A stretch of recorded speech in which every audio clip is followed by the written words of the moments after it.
We have a special edition of the Canzano and Wilner podcast. Yep. We are in the same room together. We're in Autzen Stadium. We're in the visiting athletic director's box. So if you want a tour behind the scenes, we'll give you one on this episode. But this is a special edition. We are fresh off of Indiana's impressive Indiana pom-poms. Impressive win for Indiana here at Autzen Stadium, beating Oregon. What your reaction?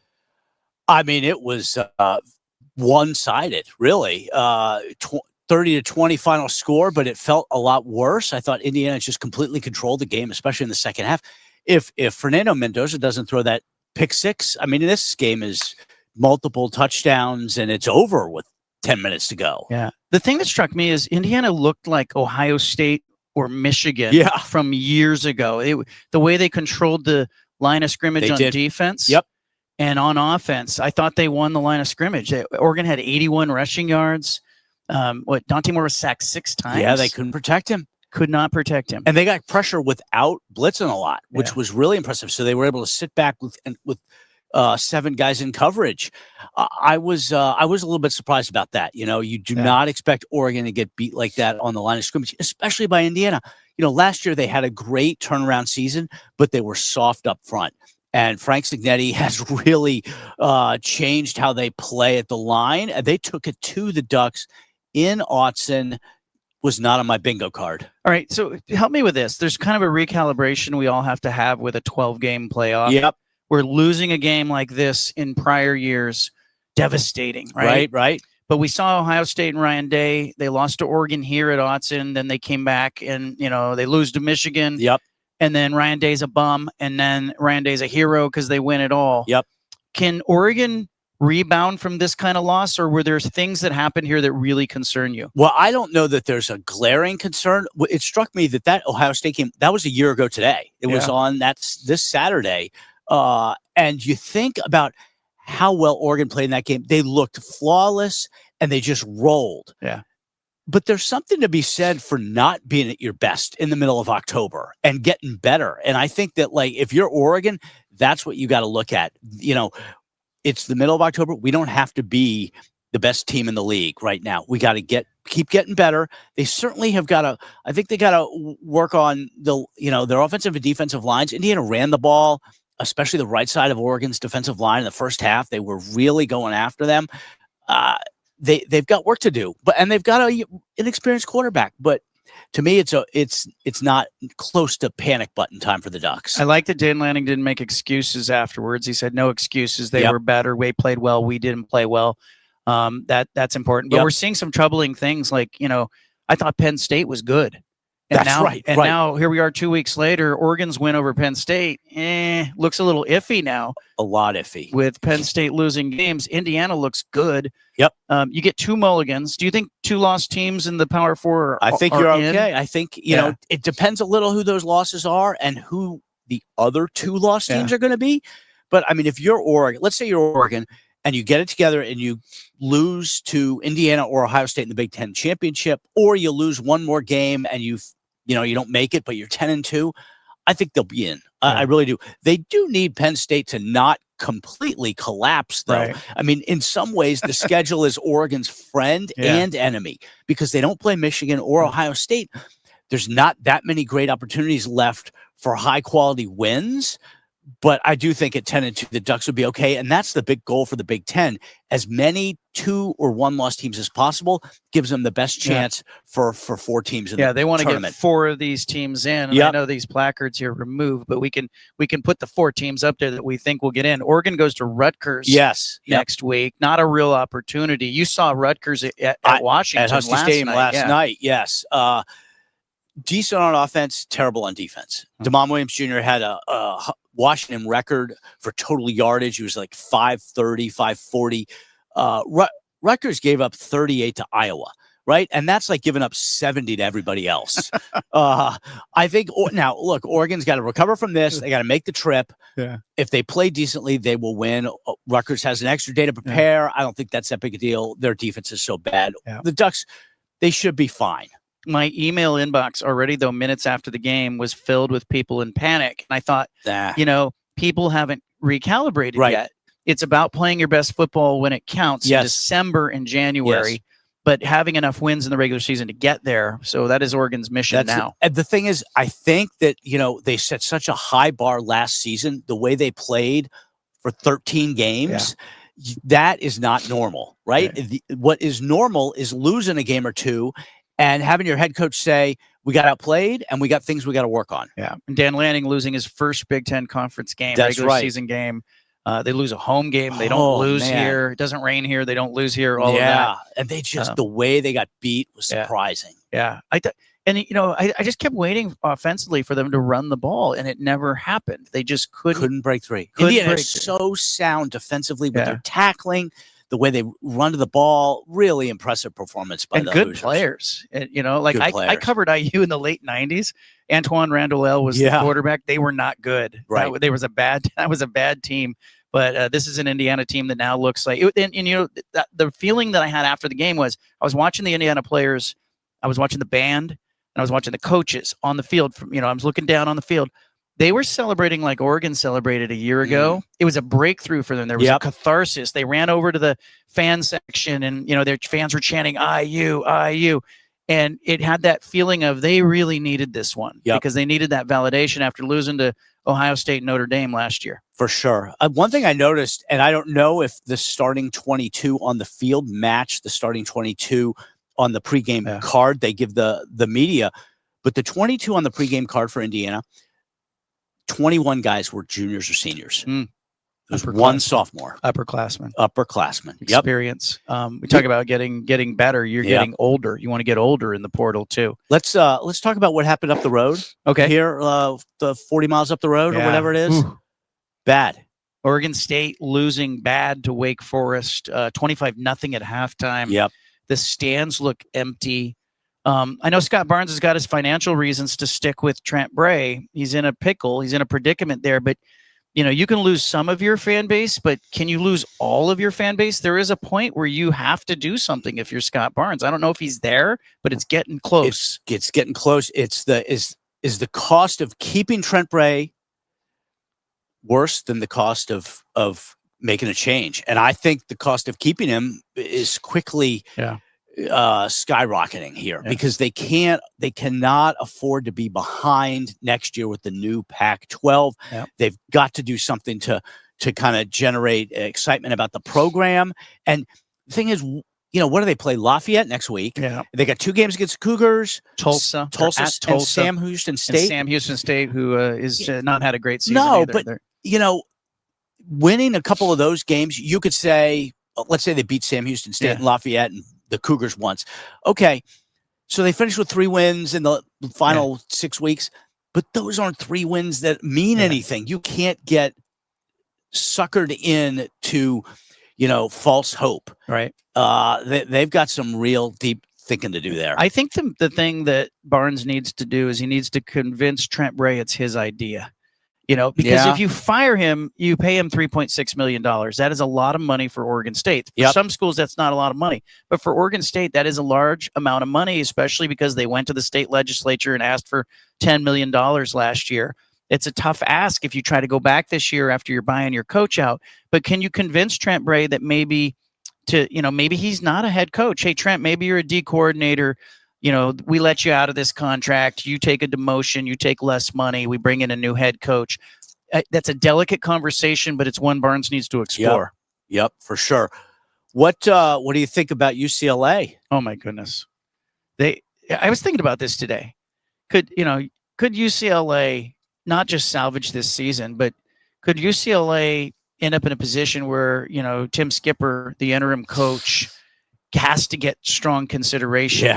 New Heisel's kid calling the plays. They look like somebody, a UCLA grad texted me today, said they look like a team that just got let out of prison. Well, they're playing like a team that got let out of prison. They are. Absolutely. They were never, their talent was better than their performance for the first 4 games by a fair amount. I think, before the season, it wasn't unreasonable to think with the kids they brought in that they could win 4 or 5 games, right? They were not going to expect it to be terrible. And then it was like just complete, the bottom falls out. Now they're playing back to kind of what you would expect. I mean, we don't know exactly how good Michigan State is. and certainly Penn State, which lost at home to Northwestern today. The wheels are off there. But the Bruins are kind of finding their level now, I think. And it will be interesting to see what's the bar for Tim Skipper to get real consideration for that job. Yeah, and if he's not getting that job, somebody else is going to hire him. Somebody else is going to look at him. I covered him when he was a college player at Fresno State, and he's brought in Kevin Coyle as his defensive coordinator. Coyle's got a big NFL experience. He was with the Bengals as their defensive coordinator. So you have a really good defensive staff, and then you've got the play calling of Neuheisel, and he's doing a nice job with that. I want to touch on Washington State just real quick because we were talking about Oregon State and how bad things were for Oregon State. How about Washington State going to Mississippi and playing Mississippi punch for punch? Yeah, that was a real impressive showing for the Cougars. And, that game is 9:45 Pacific kickoff. It's on SEC Network. Yeah. There's a lot of eyeballs on that game that don't usually see a Washington State or, schools in the new Pac-12. And certainly for the conference, not only the Cougars, but the conference, real respectable showing. Yeah. They had a chance to win, down the stretch. And who would have figured that, right? They were 30-something point underdogs. Yeah, 32 and a half. 32 and a half. Yeah. Really good performance. Now they got to go to Virginia.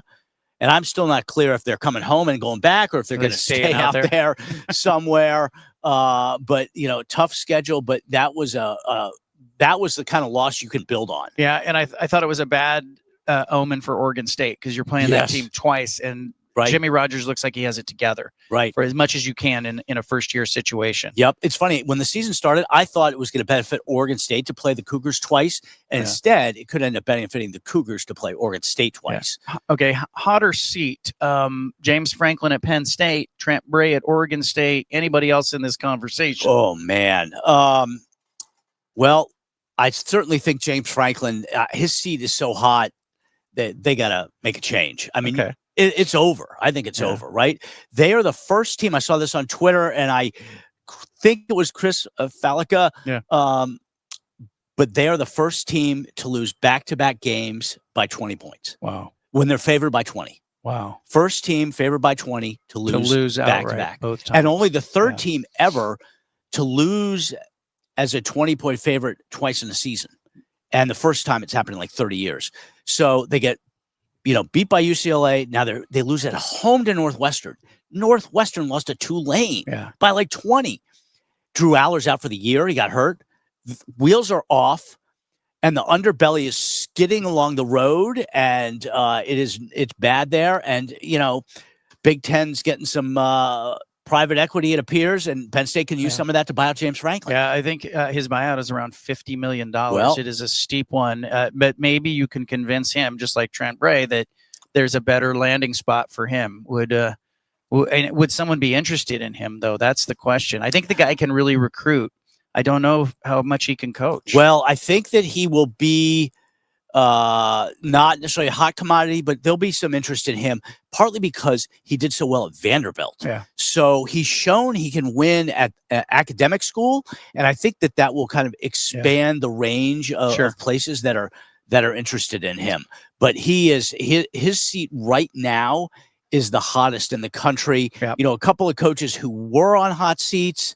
I think things are cooling a little bit. We'll see what happens with Billy Napier at Florida.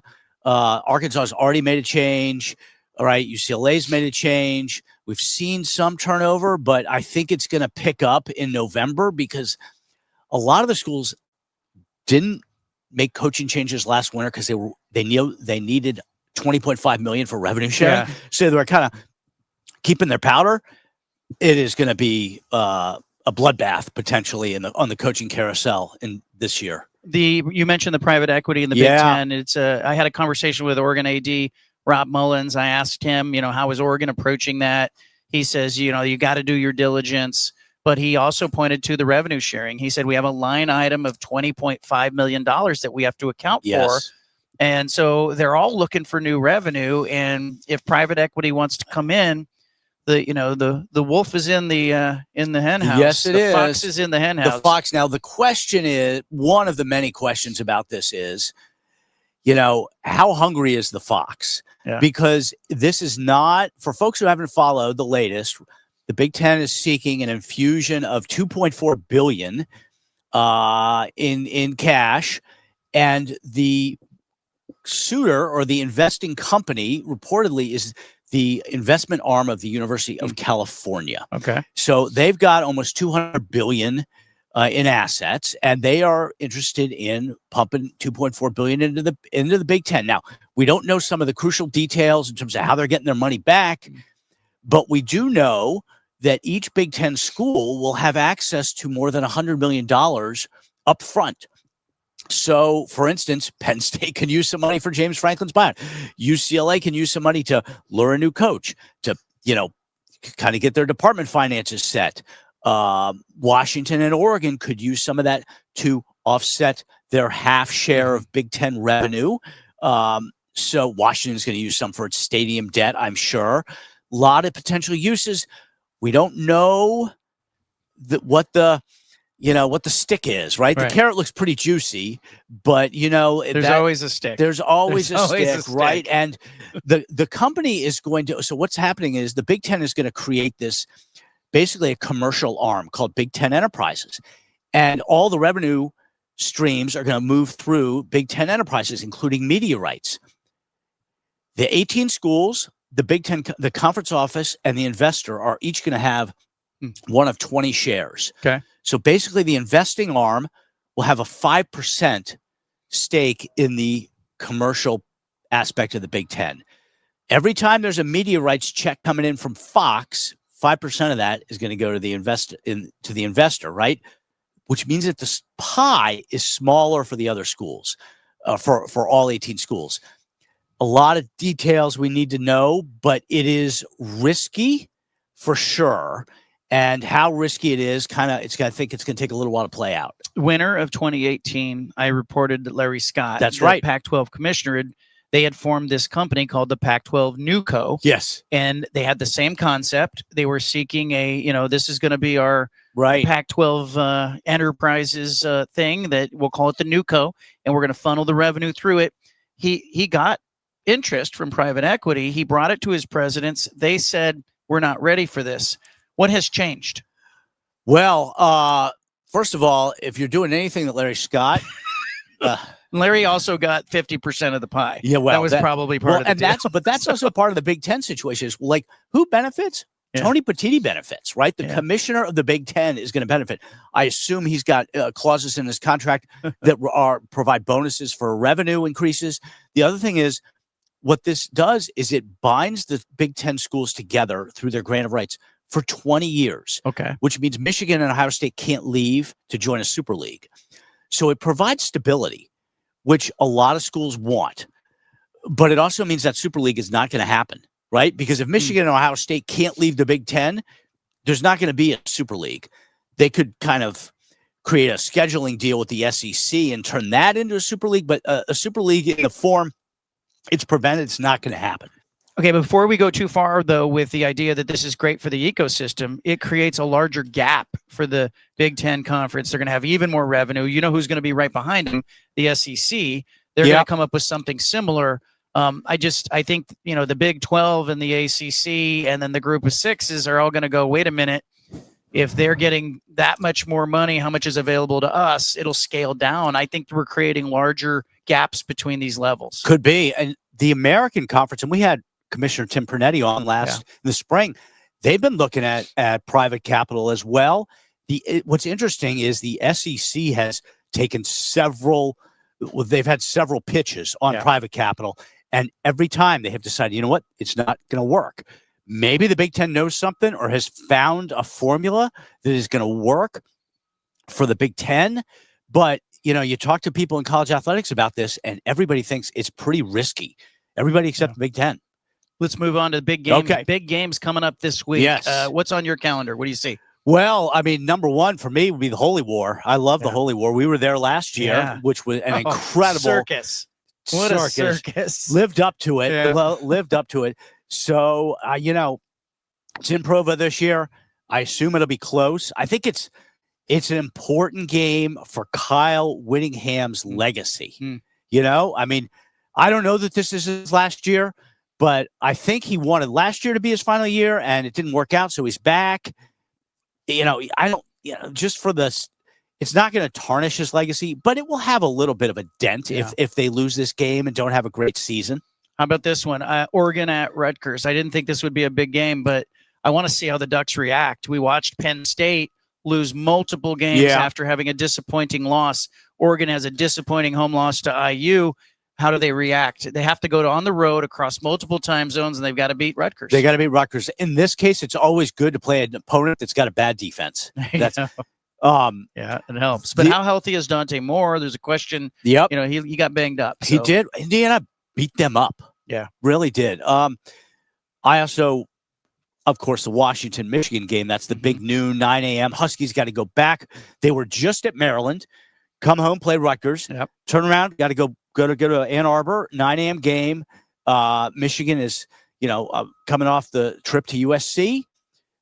That'll be a fascinating game. How good is Washington? Yeah, I think they're good as long as Damon Williams Jr. is healthy. And I don't love how often he's carrying the ball. He's carrying the ball a lot. And I'm worried a little bit about his health. It is a long season, but if you're Jed Fish, you're trying to get every win you can get right now. You are, for sure. And, I was at the game last night. It was a tough situation for the Huskies. It was their homecoming.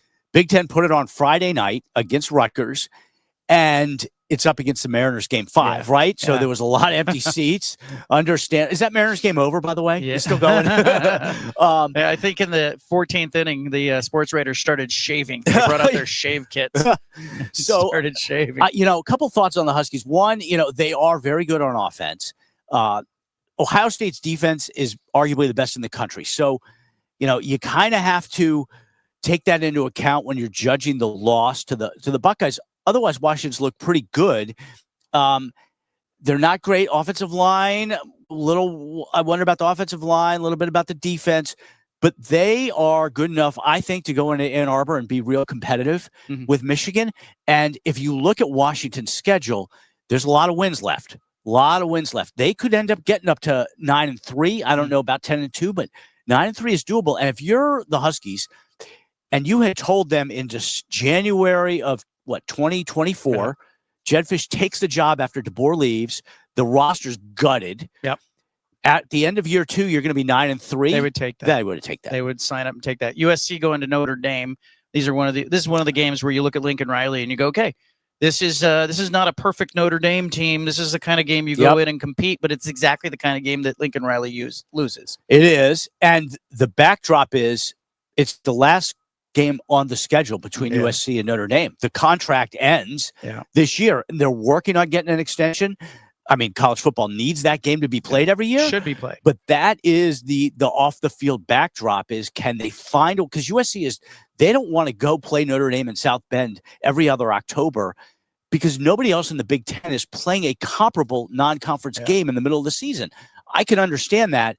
So they got to figure out a way to play the Irish in the first half of the season, first 3-4 weeks of the season. Oregon State, Lafayette, big one. They better win that one, huh? They need a W, and you look at the rest of their schedule. 2 games against Washington State. You say, okay, Beavers, you're going to break through. This is the time. This should be a 2 or 3 win team at this point. They are 0-for and reeling because of it. I would think that if they lose that game, that might do it. The other game we should mention is Texas Tech at Arizona State, which is a huge game in the Big 12. We'll see if Sam Leavitt is healthy, right? Didn't play against didn't play tonight. Not playing tonight because the injury. I don't know. Texas Tech could be the best. They could be the dominant team in the Big 12. We don't know. I think Texas Tech is really good. You do? I think they are so good. I think their real ranking should be about 4 or 5 in the country. I think they're that good. I think they're physical. They're good. They remind me of the Indiana team we just saw. I think they're that good. I think Texas Tech's a playoff team. I think they're going to win the Big 12. I just look at the way they tossed Utah around. Yeah, they did. Just tossed Utah around Rice-Eccles Stadium. Nobody does that. Yeah. Rice-Eccles Stadium. Interesting. And you know how they built that team too, right? A lot of portal guys, a lot of money. Little money. A lot of money. There it is. All right. Make sure you hit that subscribe button. Make a commitment to us. We are coming at you here from the visiting athletic director's box at Autzen Stadium. Also, make sure that you share this with friends and family, and we'll be back next week with an all-new episode. Thanks, everybody.